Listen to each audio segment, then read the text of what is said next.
Today's scripture reading comes from Matthew 13, verses 1 through 9 in the Common English Bible. That day, Jesus went out of the house and sat down beside the lake. Such large crowds gathered around him that he climbed into a boat and sat down. The whole crowd was standing on the shore. He said many things to them in parables. A farmer went out to scatter seed. As he was scattering seed, some fell on the path.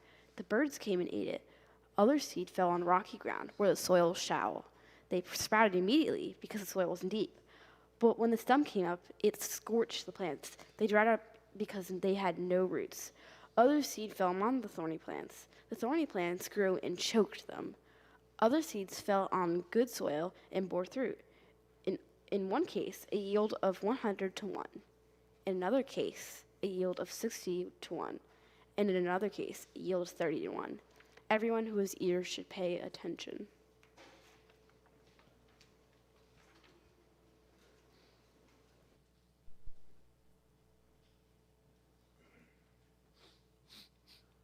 So that's only about half of the actual lectionary text for today, which in and of itself is only about half of really what is happening in the scripture today. By some counts, Jesus told anywhere between 38 and 50 parables in the Gospels. And now one of the things you have to remember about the Gospels, Matthew, Mark, Luke, and John, they're kind of like Jesus' greatest hits. Like there's the Sermon on the Mount where Jesus is just like, blessed are you, blessed is this. Here's a parable, here's a teaching. You've heard it said this, you've heard it said that. It kind of is like, wow, Jesus, spread it out a little bit, right? Don't give us it all at once, all that good stuff. Because this is like written 50 years after he's gone. And so these are the sayings and the teachings that have been sifted through time and found to be the most valuable, the most helpful, the most memorable. I imagine Jesus told some stories that kind of, bombed. Everyone has them. Everyone who's ever stood in front of people and spoken knows what it's like to bomb even the Son of God.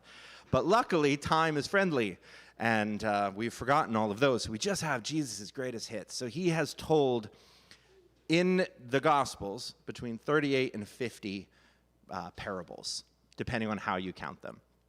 Now, how many do you think he explained? Did you say 2? That's the number.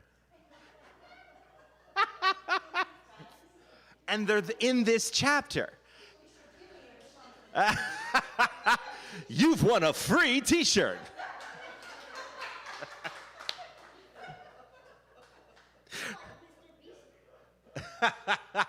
So he explains two parables. This one and one other one in this little chapter here. He doesn't explain it to the people. What happens next in the reading part that I cut out is the disciples pull Jesus aside and they're like, Jesus, why do you teach people in stories that nobody understands? Why don't you just tell them the truth instead of giving them these wild farming stories that nobody gets? And Jesus says to them essentially, if I just tell them objective truth, nobody cares. Nobody will listen. It doesn't sink in. It doesn't take root in a person's heart if you just tell them a thing. If you lead them in a way that they come to that truth themselves, well, then they get it. And every teacher in the room understands that, right? So that's what he's doing with parables, is he gives them a really opaque and weird story, and the people who don't care anyway just go, well, that's a fun farming metaphor, and then move on. And the people who actually do care think about it, and it sticks with them, and they talk about it with each other. And in that conversation with each other, they get to some semblance of meaning. Now, whether or not that is the meaning Jesus intended, that's a different conversation. I can't tell you how many times I have greeted people after church, and they've said, oh, I really needed that message. What you said really affected me, and they told me what I said, and it's not what I said, or at least not what I meant, because the Spirit is moving in your minds, and I'm just here as an excuse for you to sit and be quiet for a while and imagine and have holy imagination. I love the fact that we alternate now because I get to sit and daydream for 15 minutes or so every other week in this like holy guided daydreaming session that we call sermon time. So after Jesus says this to them, and I think this is probably because he's teaching them how to do his job, he explains the parables to them. Like, this is what I meant when I said a farmer scatters seed and some seed does this, some seed does that. Is that the only interpretation of it? I don't think so. I think there's probably many interpretations of it. In fact, I'd like to do a little church experiment, if you wouldn't mind indulging me. Because I'm not going to read that part where Jesus explains what each one of those seed groups represents. Because Jesus didn't tell the people that. Jesus told his insiders that as a way of teaching them how to tell parables. Because parables are a way to get conversations started, right? So I have a picture in a slide. Next slide, if you wouldn't mind. So I'll tell you the story again. And then I want to hear how it hits you and what your take is. So there's a farmer. And I know we don't have a whole lot of farmers in this room. You know, 100 years ago, 99% of Americans were involved in some form of agriculture. 99% in the early 1900s had a small farm, had chickens, had whatever. Now, in 2023, it is less than 1% are connected to agriculture. We have completely lost what this sort of metaphor would have meant. But imagine with you that you are a farmer, you have a field in which you are growing your livelihood, and you are scattering seeds. You don't have one of those like planting combine machines that's going to do everything for you. You are scattering seeds, you're throwing them. And when you throw them, not everything goes where you imagine it's going to go. So a farmer is throwing seeds. Some of those seeds land on a path. And the birds swoop down on that nice, wonderful path where they can see the seeds. They eat them up. Some other seeds fell on some rocky ground. Now, those seeds found a little bit of soil. They grew nicely. You might think that's a crack in the cement or something like that. But then May of 2023 happened, and we had no rain. And their roots were not deep enough, and they withered up and died.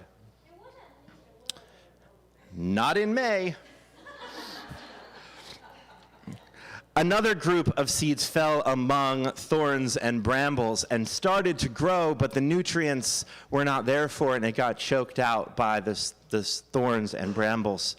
And yet, a fourth group of seeds fell on good and fertile topsoil, teeming with life and nutrients, and the roots dug deep, and the farmer received a huge yield for the farmer's work.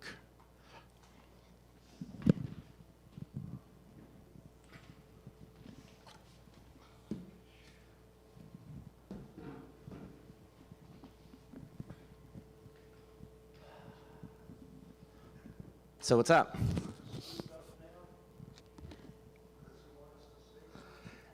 Yeah. So is something springing to mind immediately, Richard, that's not derived from the next part where Jesus tells the answers?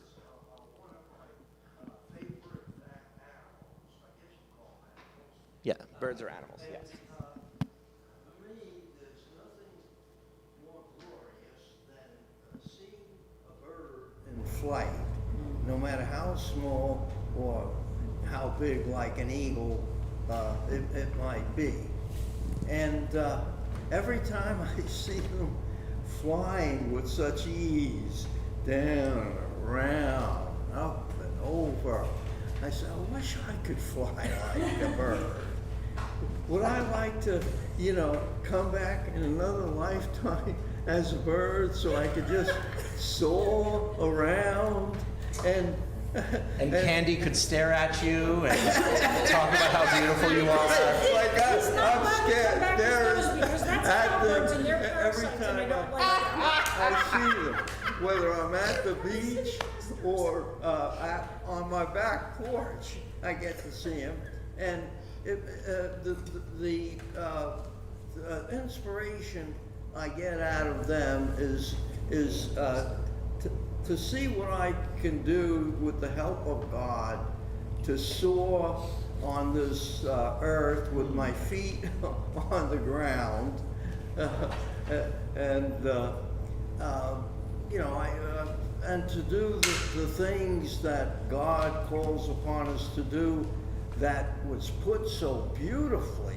And I think it was the first hymn that we sang. It covered everything. I like to soar like that in terms of doing everything that we sang about. So let's move with the birds then, because a farmer has something good, right? The seeds have the potential of something good in them. And so the farmer is scattering the potential for good out into the world. And how it's received is beyond the farmer's power to some extent. You know, I think everyone in this room is giving something to the world. You have a gift that you're planting, that you're giving to the world, right? And we all want to imagine that that fourth one is the outcome of our work. You know, I do my good work in the world, I scatter the gift that I have to give to the world, and it grows and everything is wonderful 100-fold, and I get my name on a brick somewhere. But that first one, the birds. Sometimes you are casting your goodness out there, and it gets eaten by birds. Tell me about that. Tell me about your good work. The gift you have to give to the world is eaten by birds. What does that do to your soul?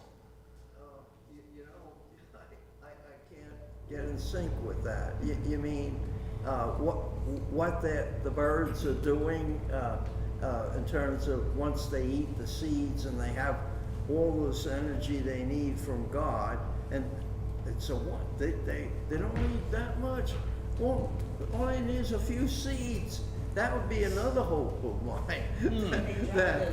I would just not need all that much to do God's work. Lisa's got a good point. Right. They drop those seeds, don't they? They create the other ones, and life grows anywhere. It's perseverance. They drop fertilized seeds, It's don't they? not what you anticipated as the results of what you did. So they're casting the seeds out. You're thinking it's going to form a plant that will yield something for your benefit. But the birds come along, they've got a completely different agenda. They've nourished themselves with it, and in many instances, they spread that seed someplace completely different with a completely different result. Huh. So you ask what it does to our soul when we put stuff out, and I was thinking of bird doo-doo. It feels like you get pooped on. It's funny you get bird poop, gross, but over here the bird poop was like the fertilizer for the seed that's going to grow, and this one's on my car and it's annoying. It's almost like you don't get to control where it goes after that point. Don't step on it. Huh. Has anyone here ever had like a student come back to you years and years later, or like somebody tangentially related that you interacted with a long time ago who came back later and said, I never told you how much impact this had on me? I had a student who was with me for many, many years as a private student, took art lessons with me, and she moved out to Chicago, got her master's degree as an art therapist, and opened her own practice. And one day in the mail, I got a card from her with what I had done to transform her life. And it was, well, in a way, it was kind of scary, because this is me we're talking about. But it was not at all what I thought I was doing. I mean, it wasn't that I was giving her art lessons. I thought I was building her skill set. And that is not what happened. What happened was I changed who she was. And that was kind of terrifying, because sometimes you just don't know the effect that you've had. You know? And I keep looking at the second one and going, but if that was wildflowers, that's the perfect place to put them. Because they don't like good soil. Wildflowers do not like, they in fact, experiments have shown that if you break up old toilets and mix that in with your soil to make it really, really nutrient poor, that's the perfect place to grow wildflowers.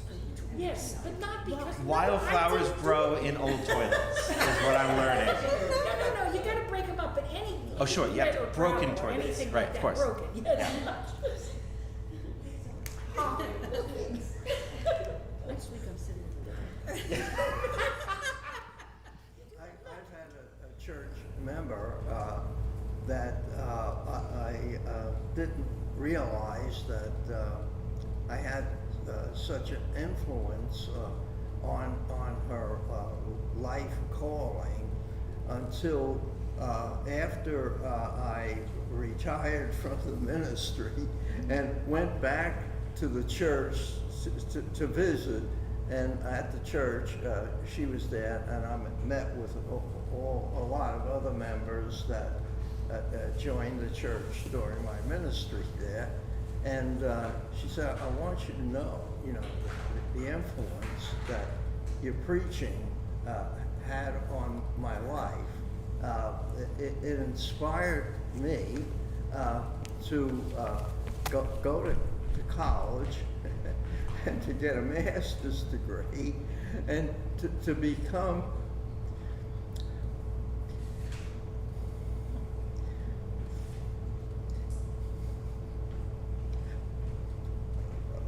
a teacher of the mentally challenged. And when she started out as a working teenager, she started out as a clerk at a supermarket. It's a shame she passed away at 78 not too long ago. And she was a wonderful person. One of the exercises that, thank you for sharing that. One of the exercises that my childhood pastor challenged me to do when I was interning at the church was to put together like my spiritual story as well. And for me, it was losing everything, faith-wise, mental health-wise, all the things in college. And one of the main things that brought me back was just a friend who had this way of exuding something, a kind of holy aura, I suppose. And I remember praying that, like, God, just, if you exist, I'm talking to myself, obviously, but if you exist, I just want that, whatever that is. Even if I have to become a Christian again, I just want that thing. And then slowly over time, it was like her influence in my life and these sort of slow movements led me to this sort of spiritual awakening for the first time in my life. And my pastor said, have you ever told her that? I was like, no, that's weird. You don't do that. How do I start that conversation? Hey, by the way, you did nothing except exist, and that saved my life. So I said that in a text message, and it turns out that she was in the darkest part of her entire life at that moment. There's just a series of things that happened that had just crushed and shattered her, and she had no idea. She was thinking to herself that all of my work has been for nothing. I have made no impact in the world. Everything that I have worked so hard for has just fallen short, and nothing has happened. And so to hear that saved her. So, like, if you have a story like that, tell someone.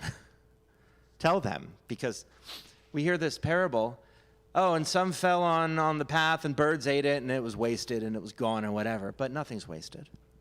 Nothing is ever wasted. But some seeds fell in rocky soil and they grew, and they were not wildflowers. And so it was wheat or some cash crop or something. And the roots went a little bit down, but couldn't get around all of the rocks. And then the drought came, and the roots just weren't deep enough, and it withered up and died. How does those seeds sit with you?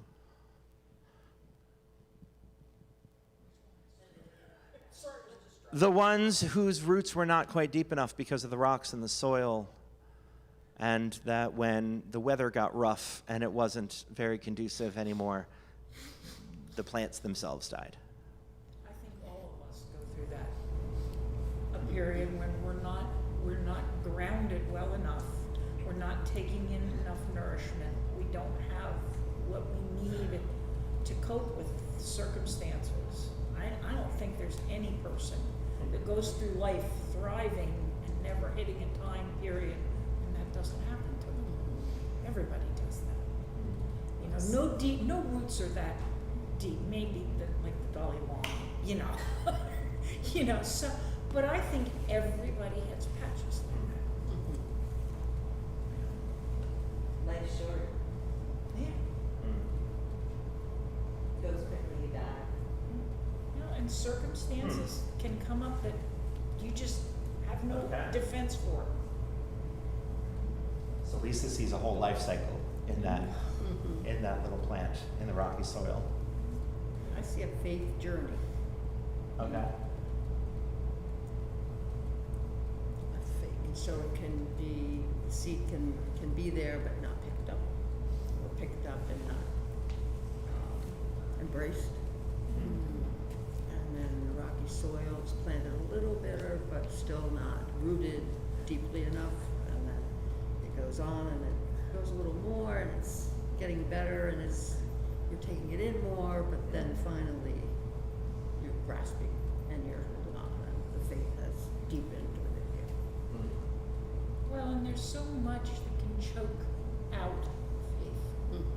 Even if it's just the simple things of having a life that is so demanding for whatever reason, whether it's economic reasons, whether it's cultural or social, that there's not time to nourish yourself. You're just surviving from day to day. I can see that as being the thorns and the things choking things out. It's not always easy. You know what I find really interesting about that is, and I'm going to tell you one thing that Jesus said in the rest of the chapter, just because Jesus also mentions money in the third one. But Jesus says that the desire for money choked out the seed. You mentioned the lack of money, like the tough times that come when you don't have enough. Jesus is thinking about when you have too much and it destroys your soul. Yeah. That phrase really stuck with me, that Grind culture, yeah. Absolutely, because I have a friend who invited their future parallel set of parents to the house for an event prior to a wedding. And this is a house that has nurtured and sheltered their family for the times that their children were growing up. And it's not a big house, it's just a simple little house, but it did well for them. And the other half of the family came in, and one of the family members said, "Well, now, how many children do you have?" "Well, there's 2 children." "Oh, this is such a tiny house. How did you ever manage?" And the friend said to me later, she goes, "Oh, we were happy here." It was ours, and we had room, and the kids had a yard, and we had a swimming pool, and they loved it. But there was just that, this isn't an adequate place to raise children kind of attitude. And we're not talking about like a huge social class up kind of thing. We're talking a tiny little increment. And yet there was that negativity that, well, this isn't adequate. And that's part of that. How much is enough and too much? Teacher. I've been looking at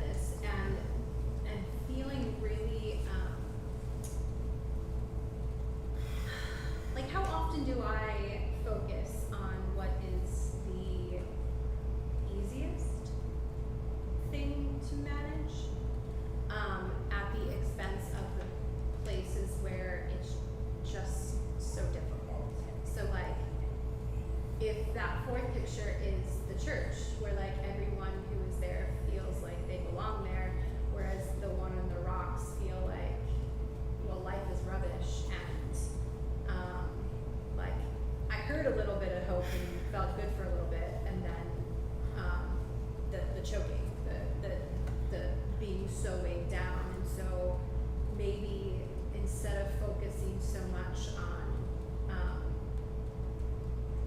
the inside where everybody looks good and together and seems to have it together, what if we went to the places where the rocks were choking out and took the rocks away? Like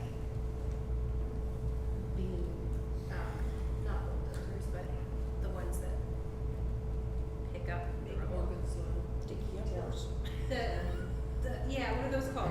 Not dump trucks, but the thing that like Reverse dump diggers. trucks. Diggers. Like diggers, yeah. Like what Backhoes. if we like went to those rocky places and like removed that and laid down some good soil, so that it can become the last one, even if it doesn't look like the last one.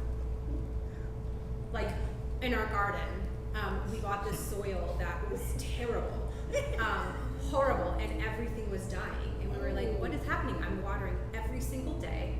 Like now there's mushrooms growing up. And we're like, what in the world is happening? And we realized that it was like, it was not completely composted, right? Like it hadn't gone through its cycle of actually becoming good soil. There was a lot of wood chips and everything. And so we went out, got some really good soil and mixed it in with it. And now we have this like lush place. So like, maybe if I'm not so focused on the thing that like traditionally works, maybe. And a farmer casted seeds, and some of those seeds fell in a raised bed filled with raised bed soil from Home Depot that was not fully composted.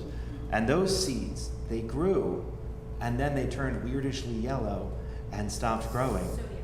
Right? That's the fifth set that in our metaphor. Yeah. It was way too much nitrogen because they were Right, still. There was too much manure left in there that hadn't completely degraded down. It'll do that to it, yeah. So the worm composting that I put in and some other deals, now it's yeah. I love the idea of meditating on the soil of our hearts and what is the condition of our hearts, and then also meditating on God's heart. And just, it's just a good thing. This To all be makes in me touch happy with because we one's get the heart. pictures. Yeah. So I hope too that brings you grace. It does. Because you've received messages over time. You've received grace from God, from other people, and sometimes you've not been ready to receive it. And somebody has loved you, but you were not open to that yet. You were still closed off, you were still hurt, you were still guarded, and you didn't receive that love. And there's no reason to feel guilty that you weren't the fourth one ready to receive all the goodness, and that my soul is clean and open and wonderful and filled with this wonderful microbiome that is going to make every seed grow and thrive. You know, that's fine. Because, like, I'm hearing all of you, you're finding things in those other three where there's room for thriving. Just, it's situational, too. And so I hope that brings you some grace. I'm trying to go back to one of the really early Sinai and Synapses podcasts. Didn't Rachel say that the first so many books of the Torah are the history of the Hebrew people, and then the rest of it is explaining what that was?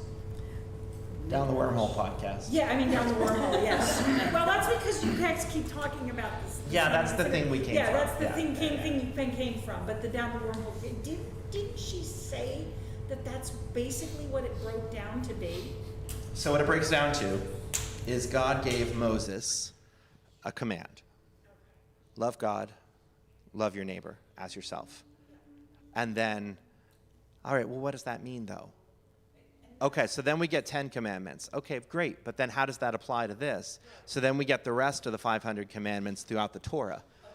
But then the Torah needs to then be lived out in history. And so then we get the books of history, which is them living out the Torah, which is them living out the commandments, living out the commandment. And then we have the books of wisdom, which are how to grapple with this in your own personal life. And then we have the Tanakh, which is, the books of the Hebrew scriptures. But like, how do we interpret that? So then we get the Mishnah, which is the oral tradition of that. But then how do we interpret the Mishnah for the next generation? Well, then that's how we end up with the Talmud. And then Rachel would point to like the bookshelf behind her that is completely full of books, and she'd say, that's the Talmud. That the entire wall is the Talmud. And then we stopped there because we ran out of bookshelves. And so then we just decided to start living our lives and work through all of this. Shouldn't be doing something like that. I mean, working through how it all applies. Yeah. Instead of just, because look at how everybody's different perspective with 4 pictures and 1 story, and we're all over the place, and yet we're learning from everybody else's viewpoint, and isn't that supposed to be what we're doing? You know?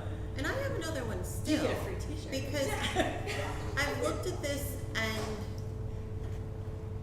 the themes of like perfectionism and risk management keep coming up for me. Risk management, In terms of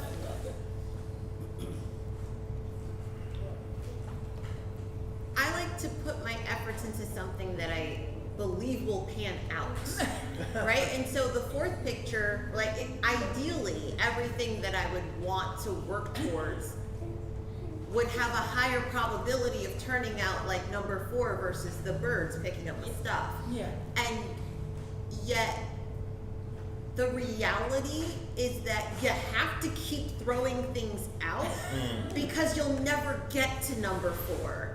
There is going to be some stuff that the birds pick up. There is going to be some stuff that ends up in the rocks. There is going to be some stuff that ends up in the thorns and the shambles, right? But if I stop throwing things out, I am guaranteed to never get to that rich soil and having something blossom. So it's like the idea of perfectionism, it holds you back from actually trying the thing, right? Bombing on stage and being like, well, that didn't work out. But if you never bomb, you never refine and actually get to a place that you speak a message that people come up to you at the end and be like, that was amazing, it spoke to my heart, it was everything that I needed. You're like, you should have seen me 3 weeks ago, right? Like, because but that's a cycle, like that's the natural way of life, is that it doesn't mean that now that you've reached number 4, you're never gonna have number 1 again. Like it's always going to be that you're striving for the best of what you can do. And the only way you get there is by having some stuff that, you got 30. And sometimes you're like, I got 300. Okay, that was better. And then sometimes you're like, I'm back to a 30. All right, that was not so great. Then you're like, I'm sorry, did we hit 100,000? Yay! And that is one of those moments that is it's so thrilling that you're like, that's what keeps you pushing forward and trying more things and giving it your all, because it balances out those 30 moments. Like I was thinking about, I wrote optimistic on the board, and I have not been in that space for over a year. And I felt myself thinking like, ooh, when's the other shoe gonna drop? And then I thought like, but you've been in a place of saying you're going to ride the wave when it's dark. So why don't you get to ride it when it's great? Yes. And so like that feeling of, if it's always gonna be wavy, it's always going to be unpredictable, I can't disengage from the good or the bad. I just kind of have to keep throwing the seed. Yes. Did she win a t-shirt too? Keela, all I can think of is like, sometimes you've got a really good idea for a sermon, and then you decide, I'm going to try something weird and have everyone else preach a sermon to me on a Sunday morning.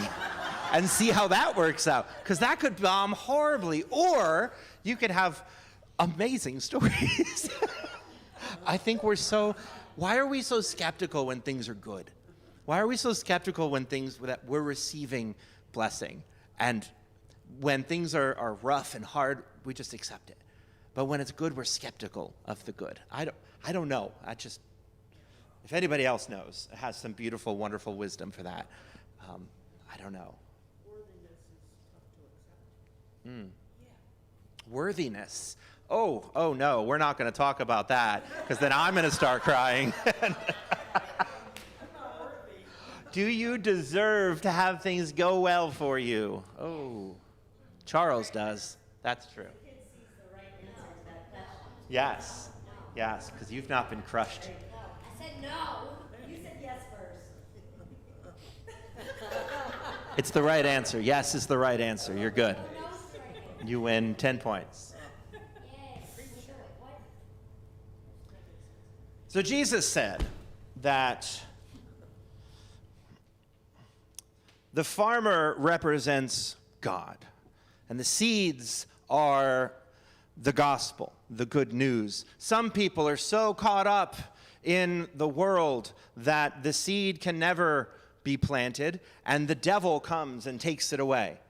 Some people are like the rocky soil who have an initial amount of excitement, but then don't dig any deeper. And so when things go wrong in their lives, they immediately fall away and go back to their old patterns. Some people take hold and they are doing great, but then get so consumed with the worries of the world that they choke out the spirit within them. And other people are like the fertile soil who accept the good news and live their lives in according to the Spirit. Now that just kind of feels boring now, doesn't it?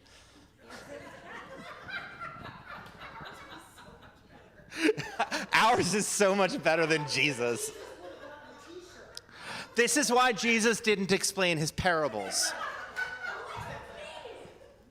Because if I say to you, everyone gather round, I have good news. You all have something to share with the world, but it will be received differently by different people at different times. Good night. That falls flat, right?